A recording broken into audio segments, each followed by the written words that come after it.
Higit 21 million pesos na pinsala sa agrikultura, iniwan ng bagyong uwan sa lungsod ng Kawayan. Mula sa FM Kawayan, may detalye Idol Shobi Gagarin.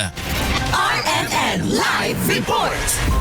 Matapos ang pananalasa ng bagyong uwan sa lungsod ng Kawayan, nagsagawa ng assessment ng Kawayan City Agricultural Office sa mga agricultural lands na apektado ng bagyo. Ayon kay Kawayan City Agriculturist Engineer Ricardo Alonzo, kabilang sa mga nasirang pananim ay palay, mais, saging at mga gulay na siyang mga pangunahing produkto sa lungsod. Sa kabuuan, nasa 405 hectares ang nasira, 5 hectares sa white corn at 400 hectares sa hybrid corn ang naitirang tanim na mais sa West at East Tabacala, maging sa ibang parte ng forest region na nasira. Sa palay naman, 30 hectares ang nalubog sa baha at 6 hectares sa gulayan, ngunit maaari pa umunong madagdagan dahil hindi pa kasali sa bilang ang pinsala sa mga communal gardens sa lungsod. Sinabi rin ni Agriculturist Alonzo na bago dumating ang bagyo ay ilan sa mga magsasaka ang nakatanim na ng kanilang mga binhi, kung kaya't nanlulumo ngayon ang mga magsasaka sa sinapit ng kanilang mga tanim. Samantala, inihayag din ito na inihahanda na nila ang mga tulong na ibibigay sa mga affected farmers upang muling makapagsimula. Nagbabalita mula rito sa IFM Kawayan. Ako si Radyoman Shobi Gagarin, Tatak, RMN.